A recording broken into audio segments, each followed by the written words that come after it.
Mientras Roma luchaba por el mundo entero, yo lo vi decidirse sobre el mar. No fue una carga gloriosa. Fue humo, gritos y el momento exacto en el que entendí que un imperio acababa de nacer ahogando a otro.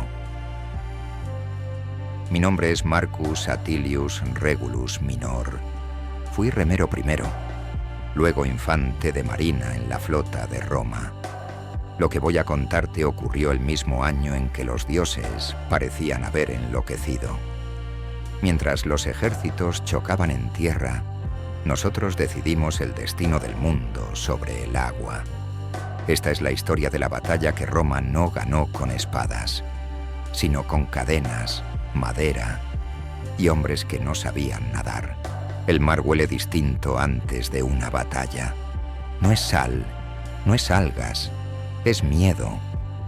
Aprendí a reconocerlo aquella mañana, cuando el sol todavía no había terminado de levantarse y la flota romana se mecía frente a la costa de Milae, en Sicilia. El agua estaba extrañamente tranquila, como si los dioses hubieran decidido contener la respiración junto a nosotros. Yo estaba sentado en mi banco de remo, el número 32, segunda fila por babor. Mis manos ya estaban ampolladas antes de empezar, no por el trabajo, sino por la espera, porque nadie te prepara para eso, para el tiempo muerto antes de la carnicería. Roma llevaba años luchando contra Cartago. Años. En tierra nuestros legionarios habían demostrado lo que siempre demostraban: disciplina, hierro, terquedad. Pero en el mar éramos niños aprendiendo a caminar mientras los cartagineses habían nacido nadando. Ellos eran el mar. Nosotros solo lo usábamos. Ese año, el mismo en que en Grecia aún resonaban los ecos de antiguas guerras entre polis, y en Oriente los reinos helenísticos se desangraban en intrigas, Roma decidió algo impensable: enfrentar a Cartago en su propio dominio. Y para hacerlo, inventamos algo que nunca debió existir: el Corbus, una pasarela de madera, pesada, con un pico de hierro en la punta, una garra. La idea era simple, brutal.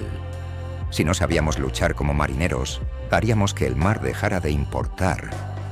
Convertiríamos cada batalla naval en una batalla terrestre flotante. Yo no era estratega, no era senador. Era un hombre con brazos fuertes y miedo en el estómago. La noche anterior casi no dormí. No porque fuera valiente, sino porque el sonido de la madera crujiendo me recordaba constantemente que estaba sentado sobre mi propia tumba. Los veteranos hablaban en susurros. Dicen que los cartagineses maniobran como aves, murmuró uno. Dicen que ni siquiera los ves venir, dijo otro. Dicen que te embisten y ya estás muerto antes de entenderlo. Yo escuchaba en silencio. Había servido en tierra. Había visto morir hombres bajo el sol, atravesados por lanzas. Pero el mar no te da suelo donde caer. Al amanecer, los cuernos sonaron. Un sonido largo, grave, que parecía salir del vientre del mundo. ¡A los remos! Me acomodé. El hortator pasó frente a nosotros, marcando el ritmo con su bastón. El primer golpe de remo en el agua fue como romper un espejo. Y entonces los vimos. Las naves cartaginesas aparecieron en el horizonte como sombras negras recortadas contra la luz. Trirremes elegantes, rápidas, orgullosas. Se movían con una coordinación casi hermosa. Alguien a mi lado murmuró una oración. Otro vomitó sobre la cubierta. Yo solo pensé en una cosa: no sé nadar. No era una confesión vergonzosa entre romanos. Muchos no sabíamos. El agua no era nuestro elemento, era el del enemigo. El comandante gritó órdenes. Las naves romanas avanzaron en formación rígida, demasiado rígida. Éramos una muralla flotante. Los cartagineses lo entendieron al instante. Los vi cambiar de rumbo, abrirse, dividirse. Iban a rodearnos. El primer choque no fue contra nosotros, fue contra el aire. Un silbido, un crujido. Una nave romana, demasiado adelantada, fue embestida en el costado. El impacto levantó hombres por los aires. La madera se abrió como carne. Gritos. El mar empezó a llenarse de restos y cuerpos. «Mantén el ritmo», gritó el hortator. Remé. Remé como si cada palada me alejara de la muerte, pero la muerte siempre remaba más rápido. Entonces ocurrió. Nuestro Corvus cayó. Lo sentí antes de verlo. Un golpe seco, brutal, que recorrió toda la nave. La pasarela se clavó en la cubierta enemiga con un sonido que jamás olvidaré. Hierro atravesando madera y algo más blando. Carne. ¡Abordaje! De pronto el mar dejó de existir. Legionarios cruzaron la pasarela gritando, escudos en alto. El combate se volvió cercano, íntimo. El tipo de lucha que Roma entendía. Yo solté el remo. No estaba destinado a abordar, pero la nave se sacudió tanto que me lancé hacia adelante para no caer al agua. Vi un cartaginés frente a mí, con los ojos abiertos de par en par, sorprendido de ver a un romano surgir del mar como un espectro. No recuerdo haber pensado. Solo recuerdo el golpe. La sangre es más oscura en el mar. Se mezcla con el agua, se diluye, pero no desaparece. A nuestro alrededor otras naves repetían la escena. Cada Corvus que caía era una sentencia de muerte para los cartagineses atrapados. Ellos intentaron adaptarse, maniobraron para evitar las proas romanas. Algunos lograron esquivarnos, embestir por detrás, romper timones, pero ya era tarde. El mar estaba lleno de obstáculos, restos, cuerpos, barcos inmovilizados. Su ventaja, la velocidad, se convirtió en su condena. Recuerdo un momento con claridad brutal. Un cartaginés cayó al agua junto a nuestra nave. Se aferró al borde, jadeando. Me miró. No pedía ayuda, pedía aire. Nadie hizo nada. El mar se lo llevó. Seguimos avanzando, nave tras nave, abordaje tras abordaje. El sol ya estaba alto cuando entendí algo terrible. Estábamos ganando. No con elegancia, no con honor marítimo. Ganábamos porque habíamos convertido el mar en un campo de batalla terrestre. Y porque el enemigo no supo qué hacer cuando el mundo dejó de obedecer sus reglas. Al final, el agua estaba cubierta de restos. Madera, escudos, cuerpos hinchándose lentamente. Las naves cartaginesas supervivientes huyeron. El silencio que quedó después fue peor que el combate. Solo el chapoteo del agua contra los cadáveres. Solo el crujido de las naves dañadas. Me senté. Miré mis manos. No temblaban. Eso fue lo que más miedo me dio. Porque supe que algo en mí había cambiado para siempre. Roma había ganado su primera gran batalla naval. Y yo había aprendido que el mar no perdona a nadie. La victoria no se celebra en el mar, se sobrevive. Eso fue lo primero que entendí cuando el combate terminó. No hubo vítores, no hubo gritos de gloria, solo órdenes secas, voces cansadas, hombres intentando no mirar demasiado tiempo a lo que flotaba alrededor. El mar ya no era azul, era una piel rota. Pasamos horas recogiendo supervivientes, romanos sobre todo. A los cartagineses, pocos. No por crueldad explícita, sino porque el tiempo, el peso de la armadura y el miedo hacían el trabajo antes de que nadie pudiera decidir nada. Recuerdo haber ayudado a subir a un joven legionario que no dejaba de repetir el mismo nombre. Lucius, Lucius, Lucius. No supe si hablaba de un amigo, de un hermano o de sí mismo. Tenía la mirada perdida, como si se hubiera quedado en algún punto del combate que su cuerpo ya había abandonado. A mí me pasó lo contrario. Yo estaba demasiado presente. Cada crujido de la madera me hacía girar la cabeza. Cada chapoteo me tensaba los músculos, porque aunque habíamos ganado, Seguíamos flotando sobre un cementerio. Cuando finalmente tocamos puerto, nadie salió corriendo a abrazarnos. Los oficiales descendieron primero, luego los legionarios. Los remeros al final, como siempre. Mis piernas temblaban al tocar tierra firme, no por cansancio, sino porque el suelo no se movía. Eso me pareció antinatural.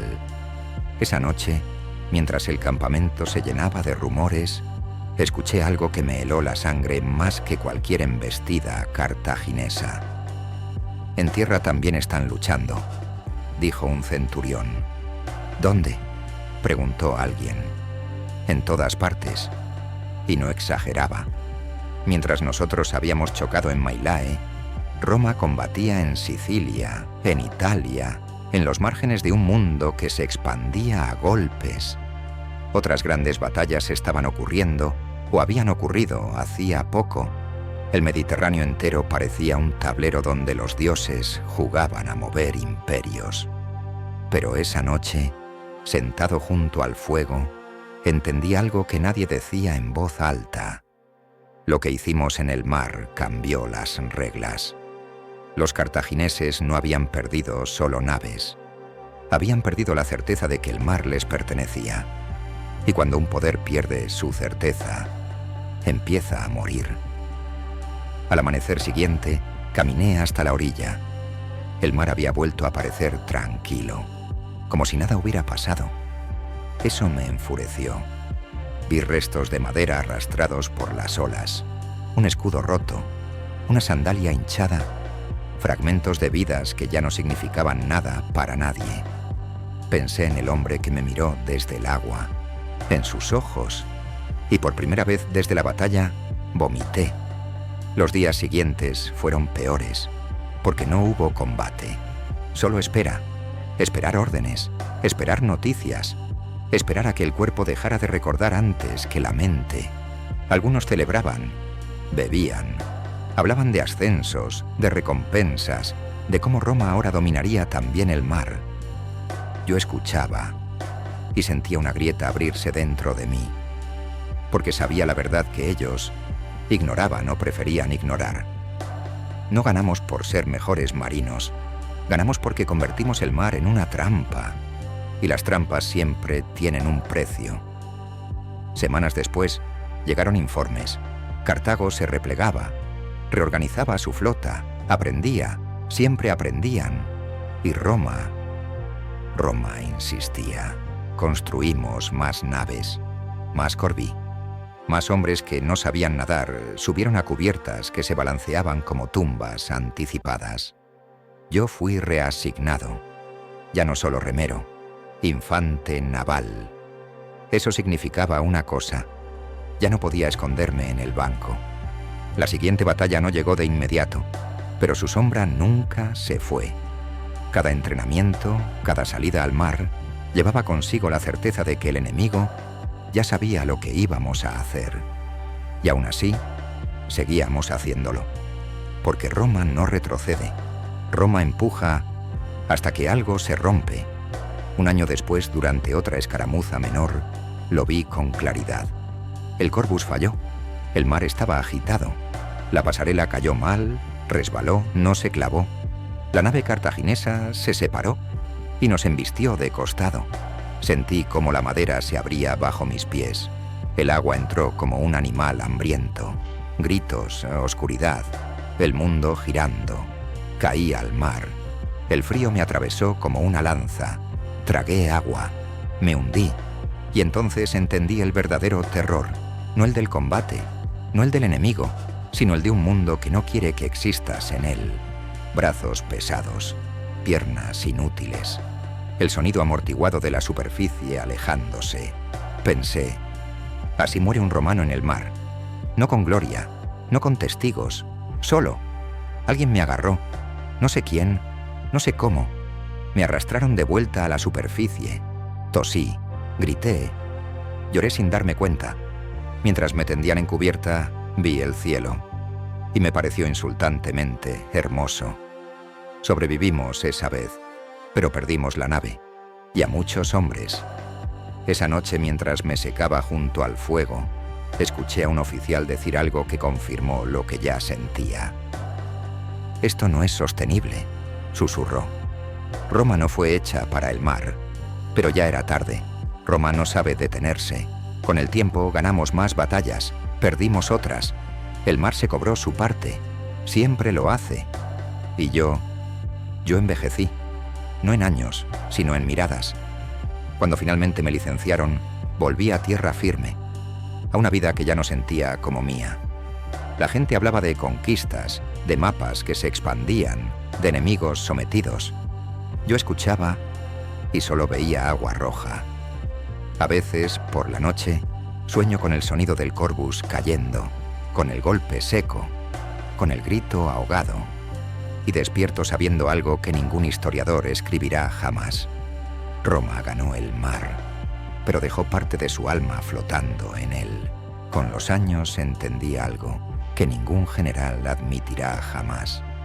Las batallas no terminan cuando callan las armas. Terminan cuando el último soldado deja de soñarlas. Roma escribió su victoria en el mar con letras de gloria.